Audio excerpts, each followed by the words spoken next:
반갑습니다. 박재성 목사입니다. 반가운 얼굴들도 있고 그리고 제가 모르는 분들도 있어서 잠깐 제 소개를 좀 드릴게요.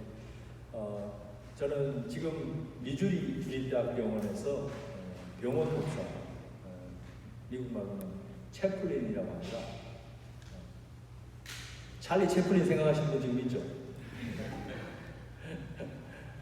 그래서 병원에 소속돼서 병원의 환자들과 그리고 가족들 그리고 병원 스태프들을 정서적으로 그리고 신앙적으로 영적으로 더 많이 써 영적으로 돌보는 그런 일을 하고 있습니다.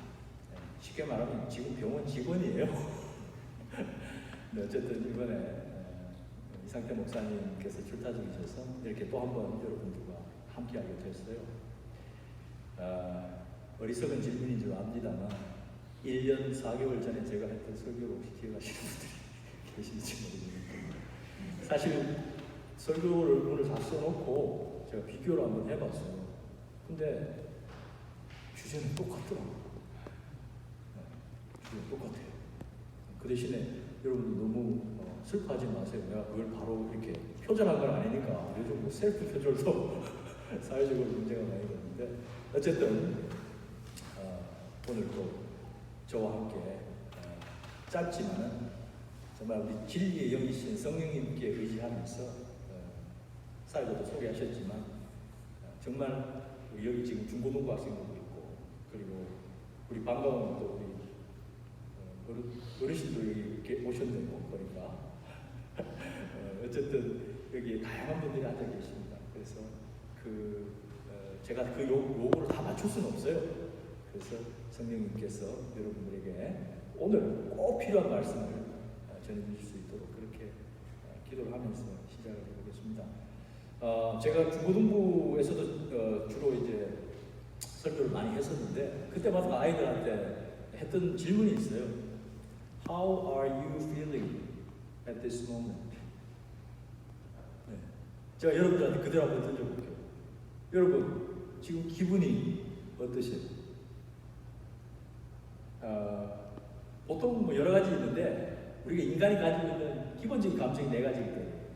Glad, sad, mad, afraid. 자, 지금 glad-하다, 기쁘다. 네, 지금 아이스 브레이킹 하는 거예요. 좀 협조 좀 해주세요. 정말. 자, sad하다. 자, 이건 이제 조금 프라이버시가 있는 문제니까 뭐 안 드셔도 상관없어요. 그 다음에 내가 뭐라 그랬죠? 네, 화났다. 이것도 잘 안 되시겠죠, 화나도. 괜히 근데 이게 표정을 보면 화나시는 분들 같은 그런 분들이 좀 있어요. 어쨌든 그 다음에 afraid. 저요 좀 nervous, afraid. 기도하면서 기도하고 말씀 나누겠습니다. 좋으신 하나님 감사합니다. 떨립니다. 주의 종 입을 주정하여 주십시오. 그러나 저는 믿습니다. 이 떨림이 주님의 임재의 증거란 사실을 믿습니다. 진리의 영이 임하셔서 오늘 이 자리에 모인 다양한 사람들의 마음속에 하나님 믿음이 무엇이고 기도가 무엇인지 가르쳐 주시기를 간절히 기도합니다. 예수님 이름으로 기도합니다. 기도 제목이 산 밑에서 기본을 보다. 이런 제목 보신 분 있으세요? 보신 적 있으세요? 그래서 이유가 있습니다. 그죠? 오늘 다 새롭게 이제 학기도 시작하시는 분들도 있고 여기 와서 이제 어느 교회를 다닐까 이렇게 돌아보시는 분들도 있을 테고 여러 가지로 아마 새롭게 또 마음을 다지시는 분들이 있는데 그런 차원에서 신앙인으로서 그리스도를 믿는 사람으로서 혹은 지금 신앙의 발을 담글까 말까 하시는 분 혹은 신앙을 가지셨는데 어떤 고통 때문에 혹은 어떤 문제 때문에 좀 마음의 문이 좀 닫혀있는 다 좋아요. 네, 다 좋습니다. 정말 이 산 밑의 삶을 통해서 과연 이 성경이 오늘 보여주신 여러분 읽으셨던 그 산 아래의 상황이잖아요. 그죠? 산 아래 상황이거든요. 그 제자들이 겪는 실패와 그 아픔과 그 고통을 통해서 한번 어떻게 그것을 극복하고 또 어떻게 그것을 통해서 믿음과 기도라는 것을 배우게 되는가, 그걸 한번 좀 나눌 수 있으면 좋겠습니다. 제가 아까 말씀드렸다시피 제가 1년 4개월 전에도 이 이야기 그대로 했어요. 믿음은 과정이다. 믿음은 과정이다. 그래서 한번 그런 차원에서도 한번 좀 봐주시면 좋겠는데, 자, 지금 상황이 이제 어떠세요? 예수님이 산 위에 계시다가 이제 내려오셨는데, 오늘 상황은 뭐냐면 산 아래의 상황이에요. 예수님이 산 위에 계실 때, 나중에 이제 설명할 기회가 나올 겁니다. 산 위에 계실 때 무슨 일이 있었냐면, 산 아래에서 귀신에 들린 아이를 사람들이 데리고 왔죠. 한 아버지가 데리고 왔죠. 그런데 제자들이 그 귀신을 쫓았나요? 못 쫓았나요? 못 쫓았습니다. 그래서 소동이 일어났어요. 야, 뭐냐 이거? 소문에는 귀신 다 쫓고 말이죠. 모든 병을 낫게 하고 그런다는데 이게 도대체 어떻게 된 거냐? 제자들 입장에서는 어땠을까요? 정말 황당했겠죠. 아마 당황했을 거예요, 정말. 그럴 때 이제 예수님이 내려오세요. 베드로랑 야고보랑 요한이 그 이너서클들만 이제 데리고 올라가셨다가 이제 내려오셨는데, 이제 이 사단이 난 거예요. 그러니까 이제 사람들이 모여들기 시작합니다. 그리고 그 중에 이 아이의 아버지가 뭐라고 이야기하죠? 그 본문을 한번 띄워주세요. 제가 읽어드릴게요. 고소하는 거예요, 고소. 귀신이 어디서든지 그를 잡으면 거꾸로 저 거품을 흘리며 이를 갈며 그리고 파리해지는지라. 내가 선생님의 제자들에게 내쫓아달라고 하였으나 그들이 능히하지 못하더이다.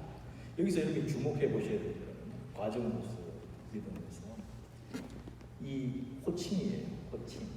이 사람이 지금 자기 아들 낳게 하러 왔는데 이제 예수를 선생님이라고 불러요. 뭐 나쁜 표현은 아니에요. 당시에 제자들 가르치고 능력을 행하는 사람들에게 선생님, 랍비라고 불렀죠. 좀 더 이제 존칭을 쓰면 라반이라는 표현을 쓰기도 해요. 그런데 이 명칭 안에 들어있는 숨은 감정이 있죠. 숨은 감정이 있습니다. 아버지가 분명히 능히 자기 아들을 고칠 줄 알았는데 못 고친 거예요. 그죠? 제자들이. 그러면 우리가 어떤 생각해도 어떤 걸 생각할 수 있어요? 그래, 제자들이 이 모양인데 선생님들 어떻게 했는가 하는 그 마음이 분명히 있었을 거라는 생각이 들었어요. 어쨌든 이렇게 대화가 시작이 돼요. 이 소위 말하는 귀신 들린 아이를 가진 아버지가 예수를 이제 만나기 시작하는 거예요. 여러분, 예수님 만났다고 바로 믿음이 생기는 거 아닙니다. 여러분, 한번 부흥회 가가지고 으쌰으쌰 한다고 해서 여러분 안에 믿음이 바로 들어서는 건 아니에요. 자세히 보세요. 선생님이라고 불러요. 그랬더니 예수님께서 뭐라고 답하십니까? 우리 같이 한번 읽을까요? 19절이죠. 시작. 대답하여 이르되 믿음이 없는 세대여, 내가 얼마나 너희와 함께 있으며 얼마나 너희에게 참으리요. 그를 내게 데려오라. 분위기가 어떻습니까? 예수님의 감정 상태가 지금 어떤 것 같아요? Glad, sad, mad, afraid? 제가 볼 때는 예수님 열받았어요, 지금. 그죠? 열받았죠, 지금. 왜 그러냐면, 마가복음을 여러분 읽어보시면 알지만, 마가복음 6장에 사역 초기에 어떤 내용이 나오냐면, 12사도를 뽑고 보내시는데 권능을 주세요. 어떤 권능을? 귀신을 제어하는 권능을 주세요. 권능은 권위와 능력이라는 뜻이에요. 권위는 사도라는 거죠. 사도의 권위를 인정해 주는 거고, 그 다음에 그 권위에다가 능력을 더해 주셨어요. 네. 그죠? 근데 시간이 얼마나 지났는지는 모르겠습니다. 그죠? 그러나 갈릴리 사역과 지금 상황은 어떤 상황이냐면, 이제 갈릴리에서 예루살렘으로 올라가시는 상황이에요. 네. 그래서 공생의 마지막에 이제 예루살렘 들어가시면 어떤 일이 벌어지냐면, 이제 막 논쟁하시다가 결국 십자가에 이제 돌아가시는 그런 순환의 이야기가 나오는 거예요. 지금 그 중간에 딱 이 이야기가 끼어 있는 거예요. 그죠? 그럼 뭐 아무리 길어도 3년 아니죠. 근데 어떻게 처음에 그런 능력이 있었던 제자들이 지금 이렇게 못하니까 제자들도 아마 야 이거 뭐냐 자기들끼리 했을 거예요. 네. 나중에 보시면 이제 그러니까 조용하게 이제 모여서 디브리핑을 하죠. 그 얘기 나중에 이제 해드릴 텐데, 자 예수님께서 진짜 지금 이 말씀 중에 보세요. 믿음이 없는 세대요. 이거는 비단 이 사람들만 해당될까요? 그 제자들만 해당되겠습니까? 여기에는 그 아이를 데리고 온 아버지도 포함되어 있는 거예요. 그리고 좀 더 자세히 말씀드리면 여기에 배경이 숨어 있어요. 1400년이나 전에 있었던 일이 숨어 있어요. 제가 이제 참고 본문을 올려놨던 언제죠? 산이 나오죠. 구약에도 시내산. 시내산이 어떤 산입니까? 모세가 이스라엘 백성들을 애굽에서 구원해내서 광야에서 이제 지낼 때 하나님의 말씀을 받은 것이에요. 꼭대기에서. 그러니까 모세가 한 40일 동안 사라지고 나니까 이 산 밑에 있던 사람들이 야, 이 지도자가 이거 어디로 가버렸나 하면서 이제 곧 내일이면 이제 하나님이 절일이 다가와서 이제 예배도 드리고 해야 되는데 뭐 아무것도 없어요. 눈에 보이는 게 하나님의 어떤 형상 이런 게 있어야 되는데, 왜냐하면 이 사람들은 뭐예요? 애굽에 있을 때부터 우상 섬기는데 길들여져 있는 사람. 눈에 보여야 믿어요. 그래서 한 짓이 뭐예요? 하나님을 만드는데 금송아지를 만들어냈죠. 이게 왜 죄가 되냐면, 엄청난 죄냐면 눈에 보이지 않지만 모든 것을 가능하게 하시고 창조주시고 우리의 생명의 바탕이 되시는 여호와 하나님을 눈에 보이는 하찮은 우상으로 만들어버려요.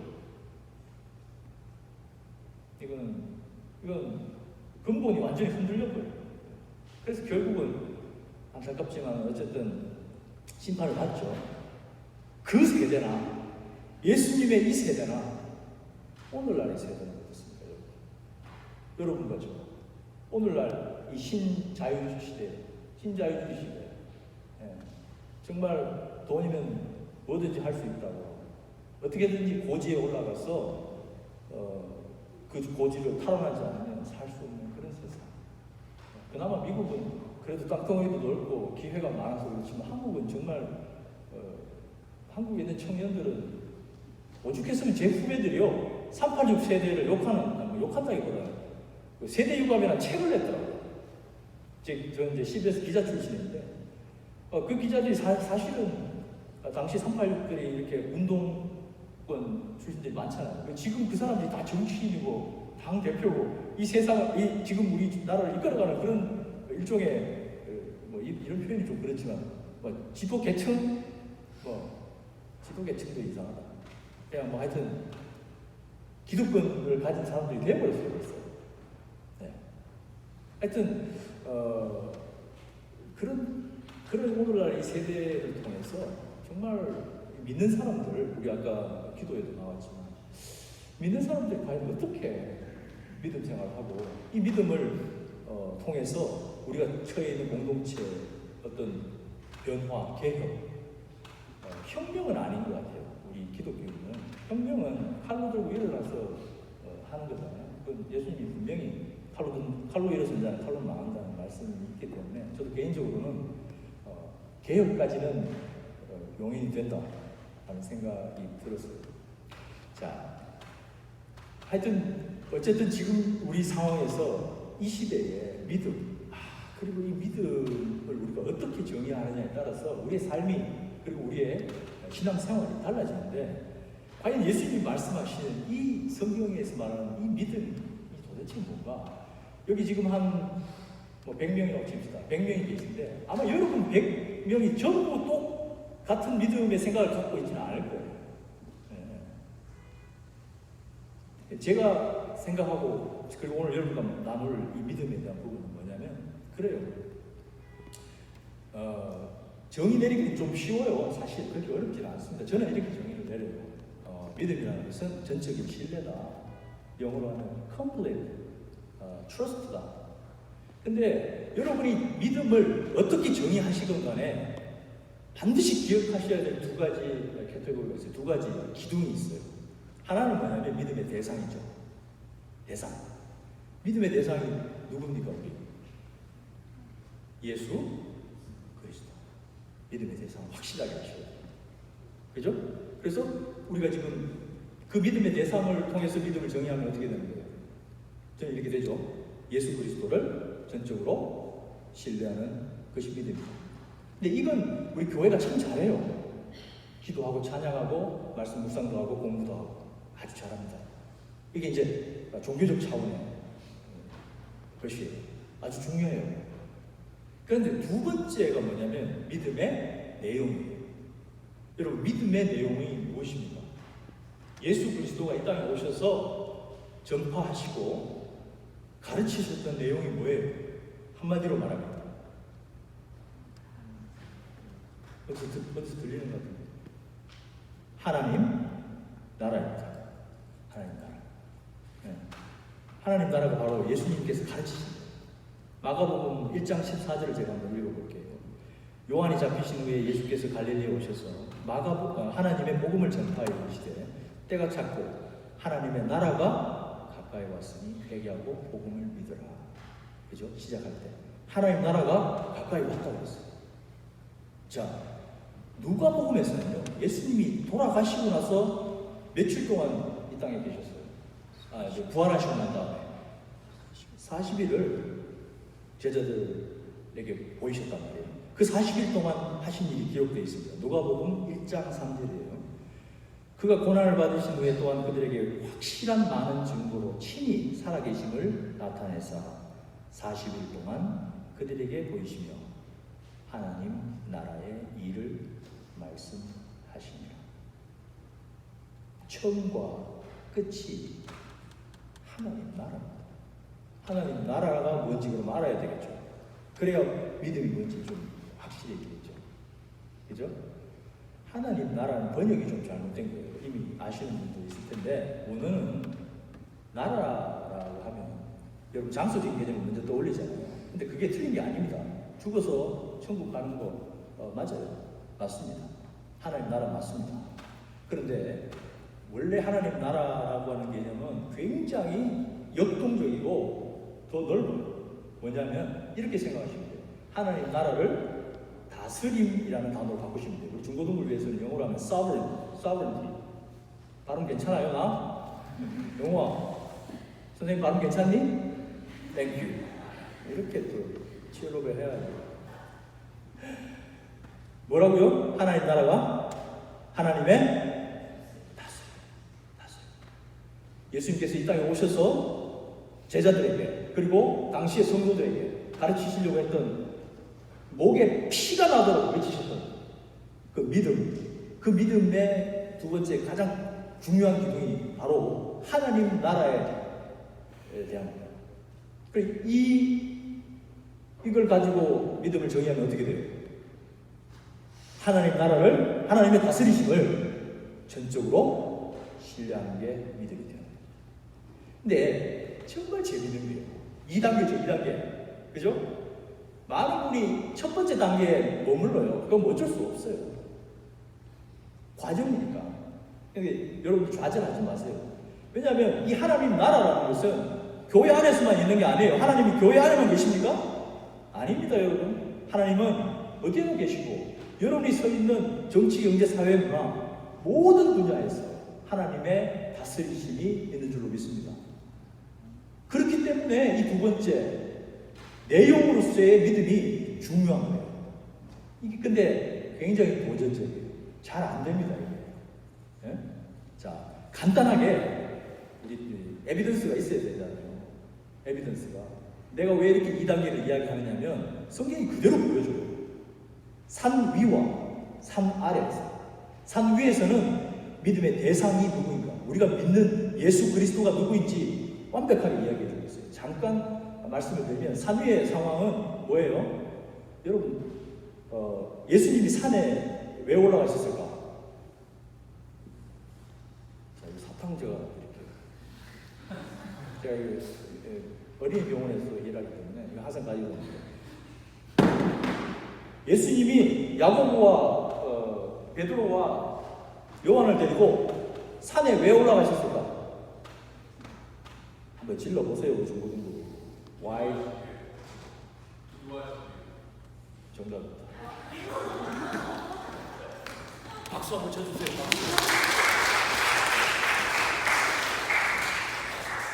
당 떨어지실 때뭐 이제 계시면 아주 좋아요. 누가복음에 나옵니다. 제가 의도적으로 올리지 않았어요. 누가복음의 이 내용에 누가복음은 굉장히 자세한 팩트들이 많이 들어있어요. 마치 기자처럼. 그래서 이제 올라가시는데 어떻게 되셨죠? 새하얗게 변합니다.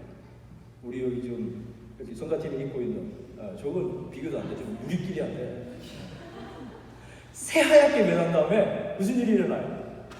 모세와 이사야가 그 자리에 등장합니다. 죄송합니다. 엘리야. 감사합니다. 이렇게 깨어 계시는구나. 저 자매님 감사합니다. 어쨌든 이게 뭘 의미하냐면 간단하게 설명할게요. 모세가 뭡니까? 구원자잖아요. 구원이죠. 엘리야는 심판을 의미합니다. 그래서 처음과 끝을 의미하는 거예요. 거기에 예수님이 함께 하시는데 구름이 있는데 어떤 음성이 들립니까? 어떤 음성이 들려요? 너희는 나의 사랑하는 아들이다. 그런데 하나 더 붙어 있어요. 뭐라고? 너희는 그의 말을 들으라. 예수님의 메시아 되신, 예수님의 구원자 되신. 그렇죠? 여러분들이 대상으로 하고 있는 예수는 그냥 예수가 아니라 그리스도, 기름 부음 받은 자, 메시아, 구원자라는 게 산 위에서 드러났죠? 산 아래에서는 이제 뭐가 드러날까요? 바로 하나님의 나라가 드러납니다. 하나님의 통치가. 그런데 하나님의 통치는 그냥 하나님이 나 능력 많으니까 다 가져와. 다 조져줄게 내가 한 칼에. 이렇게 하시는 통치가 아니에요. 하나님의 통치는 무엇보다도 신사적이고 어떤 통치보다도 우리의 인간을 항상 배려하시는 그런 통치가 이제 드러납니다. 그 모습을 우리가 하나둘씩 확인해 보겠습니다. 자, 이제 그 아이를 이제 데리고 오니까 어때요? 그 안에 있던 귀신이 이제 예수를 알아보죠. 예수를 알아보고 이제 난리가 난 거예요, 그죠? 예수를 알아보고 지금 격려를 일으키고 지금 소위 말하는 이제 병원 상황으로 치면 지금 이제 이게 바로 크라이시스예요. 네. 여러분들은 지금 글로 보니까 별로 느낌이 없으시죠? 저는 이제 이런 상황들을 접하니까 네? 총에 맞아서 이렇게 들어오거나 아니면 뭐 갑자기 심정지가 와가지고 코드 블루 상황이라고 하는데 난리가 나는 거예요. 올라가서 이걸 이제 누르고 그러니까 그런 위기 상황이 일어난 거예요. 여러분 그 아버지의 마음을 한번 상상해 보세요. 몇 살 때부터 이 아이가 간질의 증상, 이런 귀신 들린 증상을 겪었는지 정확하게 나오지는 않습니다. 그러나 여러분 집안에 치매 환자나 혹은 장애인이나 혹은 정말 이 정신적인 질환이나 중독이나 이런 문제를 가지고 있는 집안, 그런 분들 정말 이 심정이 이해가 가실 거예요. 그 아버지 앞에서 예수님께서 차분하게 말을 시키세요. 저 깜짝 놀랐어요. 이거 정말 채플린이 하는 일이거든요. 채플린이 하는 일이에요. 그 위기 상황에 말을 하게 해요. 그래야 말을 하면서 치유가 일어나니까. 치유라기보다는 마음의 안정을 찾을 수 있어요. 지금 예수님께서 이제 그 아이 아버지를 말을 시키시면서 이제 아이 아버지가 쭉 이야기를 하죠. 이렇게 돼서 증상이 이렇습니다 하면서 결론적으로 뭐라고 그래요? 하실 수만 있으면, 그죠? 하실 수만 있으면 좀 도와주십시오. 여러분 그 아버지의 간절한 마음이 느껴지십니까? 간절한 마음이? 그죠? 지푸라기 잡는 심정 아니겠어요? 진짜 하실 수만 있으면 if you can do anything, 할 수만 있으시면 please help us. 그 이야기를 하는 거예요. 예수님이 그걸 유심히 들으시고 말씀하시죠. 거기에 무엇이 빠졌는지. 무엇이 빠졌습니까? 간절함은 있는데 거기에 하나님께서 일하실 수 있는, 하나님께서 정말로 이제 일을 하시고 하나님의 다스리심을 보여줄 수 있는 인간적 측면에서의 어떤 준비됨이 있어야 되는 거예요. 그게 바로 믿음이라는 걸 가르쳐주고 계시고, 예수님께서 뭐라고 이야기하십니까? 한번 읽어볼까요? 같이? 예수께서 이르시되 23절 시작. 예수께서 이르시되 믿는 자에게는 능치 못할 일이 없느니라 하시니라. 사실요, 여러분 주변에 고통에 빠져 있는 분들 이제 위로하러 가실 때 있잖아요, 그죠? 예수님처럼 하시면 안 됩니다, 여러분. 왜냐하면 여러분과 저는 예수님이 아니에요. 믿는 자지.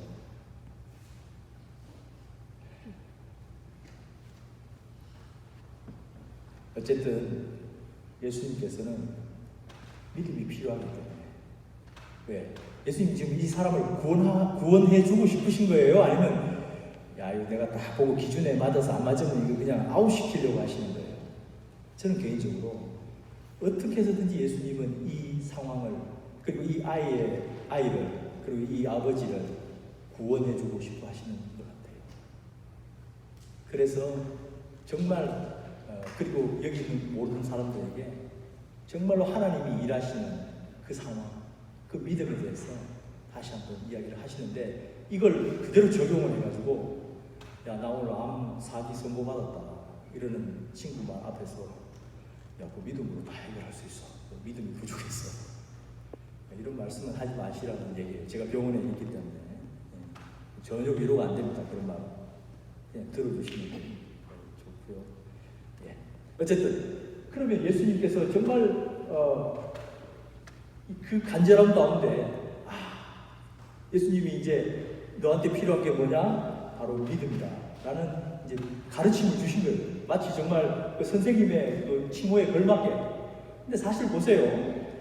여러분 이 세상에서도 그렇고 이 성경에서도 그렇고 예수님 즉 신의 어떤 터치가 임했을 때 어떤 하나님께서 이렇게 여러분들에게 믿음이나 이런 것들을 권고할 때 반응이 딱 세 가지예요. 첫 번째, 믿음으로 완전히 엎어지는 반응. 두 번째, 요즘 21세기에 그런 게 있어. 불신앙이죠. 세 번째는 정말 그래? 긴가? 어정쩡. 여러분 어떤 상태세요? 말씀이 떨어지면 I do believe 하면서 엎어지는 부르십니까? 아니면 그건 좀 아닌 것 같다 이런 부르신가요? 아니면 인가 뭐 말씀이 떨어졌는지 오늘 이 아이의 아버지는 믿음의 반응을 보였죠. 같이 한번 읽어볼까요? 아버지가 24절 시작. 곧 나의 아버지가 저에게 이르되 내가 믿나이다. 나의 믿음 없는 것을 도와주시고. 반응이 진짜 그죠? I do 영어로 보면 더 앞에 보세요. 소리 지금 어디 상상되는 적 없으세요? 여러분 치유 집회, 부흥 집회 가면은 예수 삼창하잖아요, 그죠? 주여! 지금 그 분위기예요. 왜 이렇게 간절합니까, 여러분? 여러분, 자기 아들이 지금 죽어가요. 자기 아들이 몇십 년씩. 이렇게 안 될 부모가 없습니다, 여러분. 아시겠어요? 네. 그 간절함 때문에 예수님의 그 초대에 I do believe, 예수 믿습니다. 그래놓고 봤더니 뭐예요? 자기가 처음에 했던 말이 기억나죠? 그 감정이 기억나잖아요. 선생님, 제자들한테 데려갔더니 아이고 이거 못 고치더라고요. 그래도 선생님이시니까 한번 좀 해봐주세요. 네? 그 안에 뭐가 있었어요? 의심이 있었죠. 불신앙이 있었죠. 네, 있었어요. 그러니까 거기다 대고 그것까지, 그 마음까지 하나님께 던지는 거예요. Help my unbelief.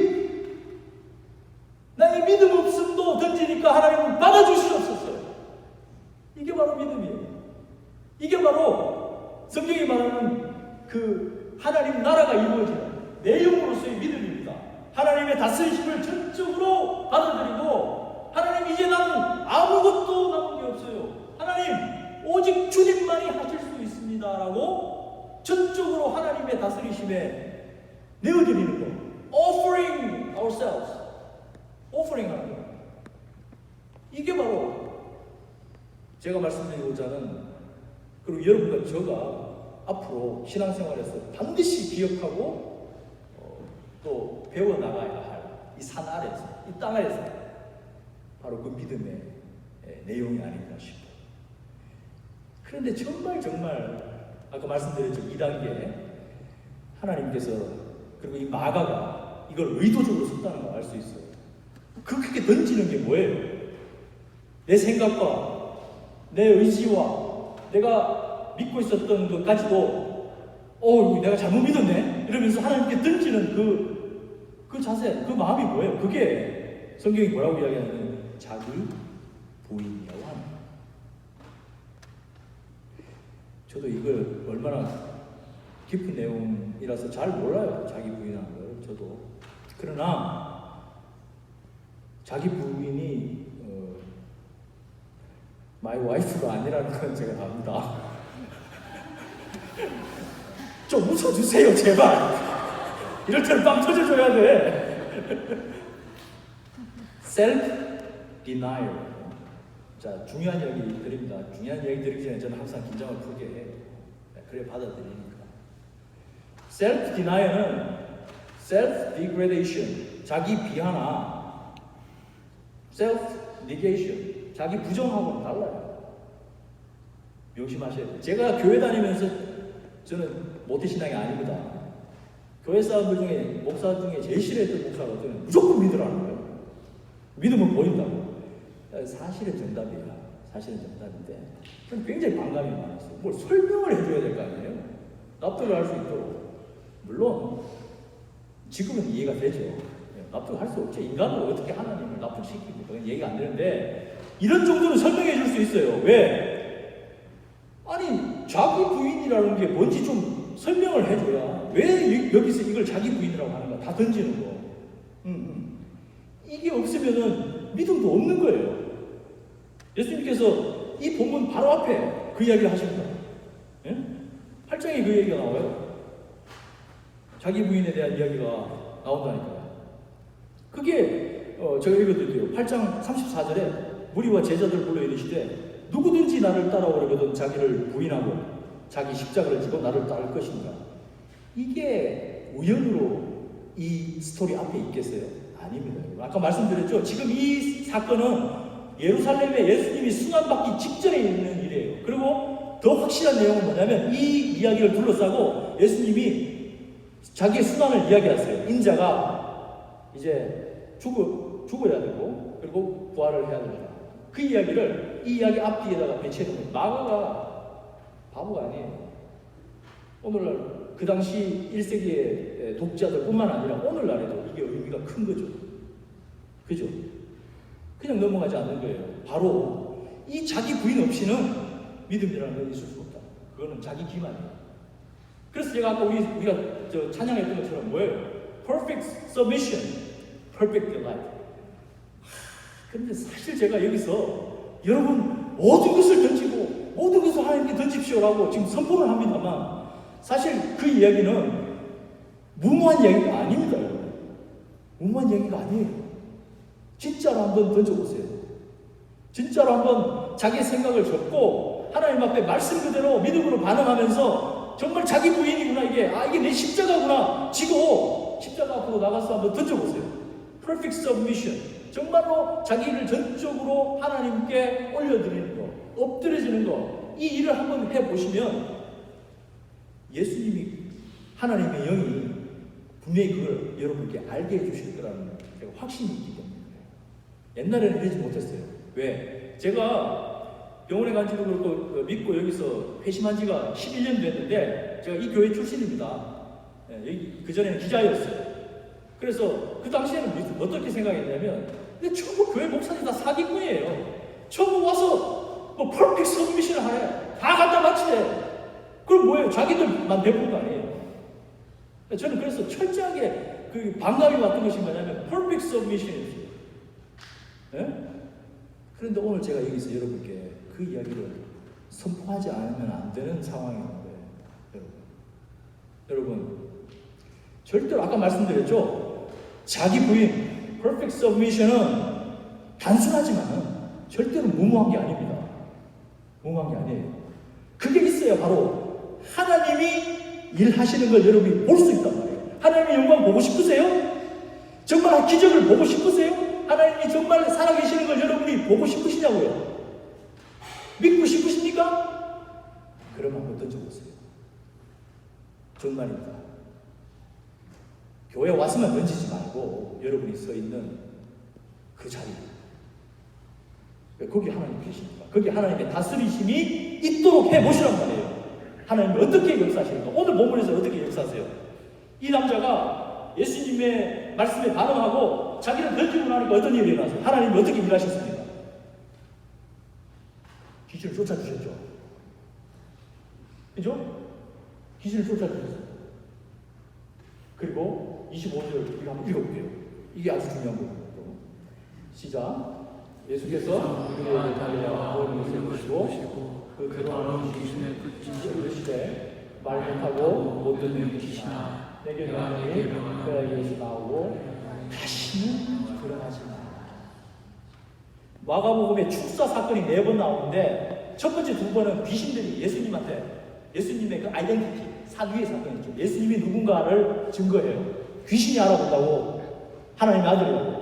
근데 이 앞전 사건은 수로보니게 여인인데 그건 예수님께서 그 여인의 믿음을 보시고 그 여인의 전적인 자기 부인과 전적인 자기 던짐, 뭐라고 그래요? 개도, 나 개입니다, 개. 이방 여인은 개라고 불렀어요. 근데 나 개인데 개도 식탁 위에서 떨어지는 빵 부스러기를 먹습니다. 뭐예요? 자기를 던지는 거예요. 던졌더니 뭐예요? 예수님이 그거 무시하십니까? 그러니까 너 개 아니죠. 바로 원격으로 그 딸을, 귀신 들린 딸을 원격으로 낫게 해주세요. 그런데 오늘 말씀에는 더 한 가지 더 중요한 게 들어가 있어요. 그 귀신에게 뭐라고 임하십니까? 다시는 들어가지 마라. 이건 뭐예요? 이건 완전한 승리예요. 이건 우리한테 주시는 말씀입니다. 왜 그러냐고요? 좀 빨리 진행할게요. 왜 그러냐면 이 말씀 끝에 뭐가 일어나요? 이제 귀신을 쫓았는데 어떻게 됩니까? 아이가 푹 떨면서 이제 귀신 도망가니까 이제 죽은 것처럼 쓰러져 있는 거예요. 믿음 없는 사람들은 어떻게 반응합니까? 아이고, 아이가 죽었다. 그렇게 반응하죠? 그러나 예수님께서 그 반응을 보시고 어떻게 하세요? 가서 손잡아서 일으키시. 이 일으킨다는 이 단어가 바로 예수님의 부활과 연결됩니다. 따라서 이 이야기의 앞뒤를 예수님의 순환의 이야기로 감싸고 그리고 이런 상징적인 단어들을 쓴 이유는 그 당시 1세기의 이 마가 공동체가 어떤 상황이었냐면 거의 박해에서 여러분 들어보셨을 거예요. 64년 7월에 무슨 일이 있었어요? 로마의 대화재가 있었습니다. 그 로마의 대화재에 그 혼란을 수습하기 위해서 네로가 헛소문을 퍼뜨리죠. 기독교인들이 그럽니다. 64년에 바울을 시작으로 해서 사도들이 죽어가기 시작합니다. 그 다음에 또 팔레스타인에서 무슨 일이 일어났어요? 66년부터 전쟁이 일어나요. 로마와. 그래서 70년에 돌 하나 위에 돌도 안 남는다는 예수님 말씀대로 예루살렘 성전이 박살이 나요. 그때 나온 그 흘린 피가 강물을 이뤘다. 그런 처참한 상황 속에서 지금 이 메시지를 전하는 거예요. 마가가 그 1세기 독자들의 마음이 어땠을까요? 네. 그래, 이 믿음으로 던지면, 그래서 예수님을 내가 끝까지 붙들면 결국은 이 세상에서 도저히 맛볼 수 없는, 이 세상에 줄 수 없는 그 평안함과 그 하나님의 약속하신 그 약속이 이제는 더 이상 고통도 눈물도 없는 그 약속이 이루어진다는 그 믿음을 갖지 않겠습니까? 여러분, 오늘 이 말씀을 통해서 여러분은 어떤 느낌이 드세요? 제가 정말 나름대로 잘게 쪼개서 설명을 드린다고 드렸어요. 어떤 분은 긴가민가 하시고, 어떤 분은 같기도 한데, 어떤 분은 내가 가는 길이 맞구나. 이 길이 맞구나. 내가 힘들고 괴롭고 어렵지만 내가 예수님께 모든 것을 던지고 내 하는 공부, 내 하는 학업, 똑같은 말이네요. 비즈니스, 가정에서 내가 이 예수님을 믿고 이 예수님의 구세주 되심과 그 예수님의 다스리심, 하나님 아버지의 다스리심, 나에게 구원 주시기 위해서 정말 내가 죄인 되었을 때 예수를 보내셨던 그 하나님의 마음을 항상 기억하면서 내가 좀 더 참고 내가 좀 더 견디고 어쨌든 그 힘을 얻는 거, 그죠? 그 일이 가능하다는 거예요. Perfect submission, perfect delight. 제자들이 이제 조용한 곳으로 가서, 여러분 제자들의 그 감정 따라오고 계시죠? 네. 얼마나 쪽팔리겠습니까? 네. 내가 목사랍시고 이러고 있는데 나름대로 귀신 들린 사람이 있어서, 내가 옛날에 한번 심리 은사가 있었다고 한번 했는데 귀신한테 볼때기 맞은 거예요. 진짜 얼마나 창피해. 그러니까 조용히, 그죠? 조용히 예수님께 가서, 주님, 도대체 우리는 왜 이걸 못했습니까? 물어본 거죠. 그랬더니 예수님께서 이런 종류의 것은 기도가 아니면 안 된다. 여러분도 질문이 되시는 거죠. 이게 마가복음에 안 나와요. 이 내용이. 마태복음은 굉장히 논리적이에요. 믿음이 없는 세대야? 뭐라고 하셨죠? 제자들이 물으니까, 그래, 너희들 믿음이 적은 탓이야. 근데 마가는 여기 비밀 하나를 더 숨겨놨어요. 기도. 짧게 말씀 맺겠습니다. 여러분, 기도, 믿음과 마찬가지로 수만 가지 정의가 있어요. 수만 가지. 그런데 여기서 말씀하시는 이 기도는 여러분이 생각하는 그런 간구의 기도하고는 다른 얘기예요. 철저하게 믿음과 연결돼요. 뭐예요? submission과 perfect submission과 연결돼요. 그게 바로 기도. 왜냐하면, 왜 그걸 알 수 있냐면, 다른 사본에 보면 기도와 금식이라는 단어가 또 들어있어요. 여러분, 금식이 뭐예요? 주님이 기뻐하시는 금식이 뭡니까? 응? 이 금식의 의미는 뭐냐면, 내가 외부로부터 들어오는 에너지를 끊고 나의 생명의 원천은 하나님이십니다 라고 고백하고 나가는 게, 이게 금식이에요. 여러분, 기도는 바로 그런 거예요. 하나님, 나는 주님의 것입니다. 하나님, 나는 주님이 다스리십니다. 자, 여기서 여러분 절대로 오해하지 마세요. 이렇게 여러분이 고백한다고 해서 여러분의 육신의 삶이 그 순간부터 변하는 게 아니라는 사실을 명심하시기 바랍니다. 그래서 제가 제일 처음에 말씀드렸던 프로세스라고 그랬어요. 과정이라고 했어요. 우리 영은 말이에요. 좀 이따 우리 찬송하면서 끝낼 텐데 자세히 보세요. 우리의 영을 던지는 거예요. 우리의 영. 하나님의 등불이신, 하나님이 우리 안에 이렇게 감찰하시는 그 영을 던지는 겁니다. 그건 이 자리에서 할 수 있어요, 여러분. 모두가. 던지세요. 정말 같이 던졌으면 좋겠어요. 하나님께. Perfect submission. 하나님, 내 영은 내게 아닙니다. 하나님, 주님께서 그 숨을 불어넣으실 때 내 안에 들어온 그 성령, 하나님의 영, 그 내가 아닙니다. 하나님 겁니다. 내가 그걸 인정하겠습니다. 하나님, 나를 받아주십시오. 이건 불가능한 일이 아닙니다, 여러분. 여러분이 하실 수 있어요, 이 자리에서. 그리고 여러분의 육신은 그 영을 따라서 천천히 변화될 것입니다. 이걸 믿으시기 바라요.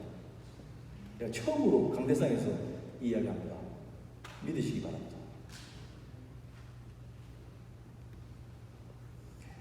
촛불을 좀 올려주세요. 자, 뭐가 보이시죠? 촛불이 활활 타오르고 있어요.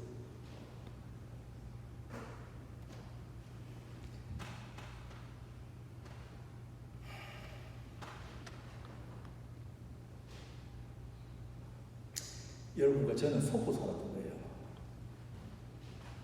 이 촛불은 하늘을 향하게 되어 있어요.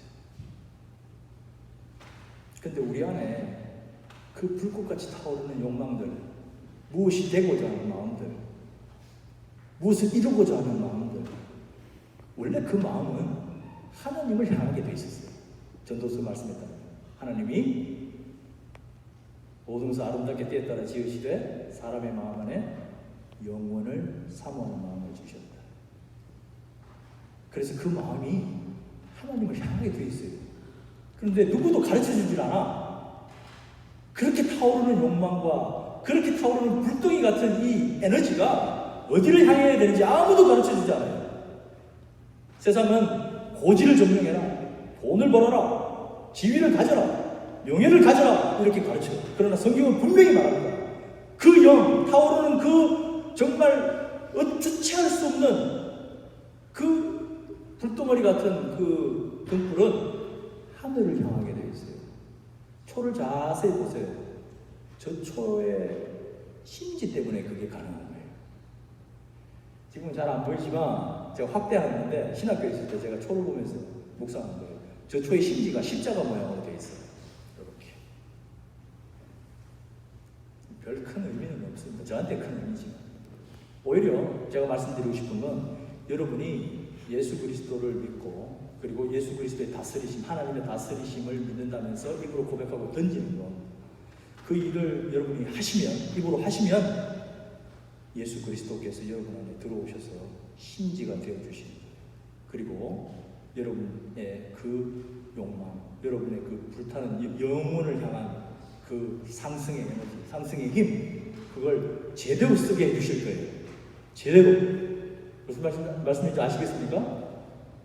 그래서 바울 사도가 기도하고 강구하고 기도가 아니고 뭐 또 띄워주시겠어요?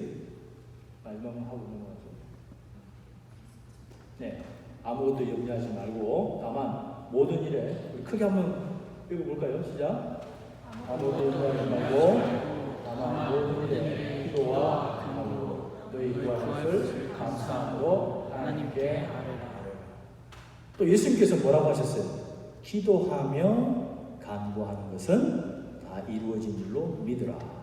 이 첫 번째 나오는 이 기도가 바로 믿음으로, 자기 부인으로 하나님께 자기 영을 던져드리는 거예요. 왜? 그건 내게 아니었습니까? 원래부터 하나님 겁니다. 그걸 인정하여 드리는 그 일을 여러분과 제가 시작할 수 있는 그런 한 주간이 됐으면 좋겠습니다. 제가 우리 아까 찬양했던 기도를 대신해서 한번 정말 이제 여러분들 어느 정도 의미를 아셨을 거예요. Perfect submission, perfect delight. 우리가 하나님께 우리 자신을 던졌어요. 그죠?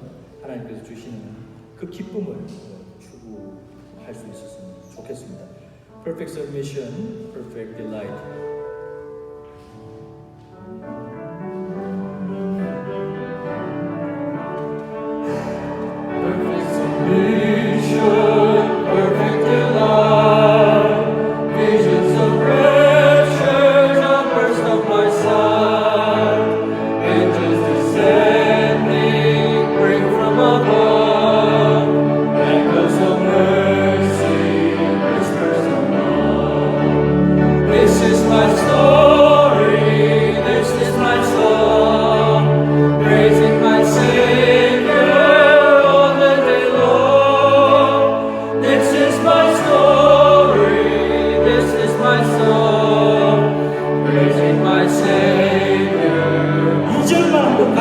하겠습니다. 온전히 주께 맡긴 내 영, 사랑의 음성을 듣는 중에 천사들 왕래하는 것과 하늘의 영광 보리로다.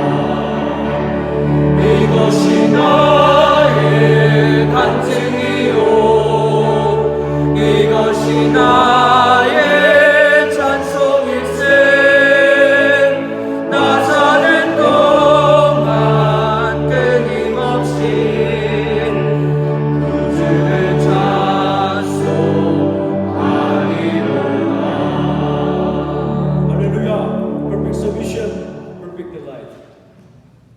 감사합니다.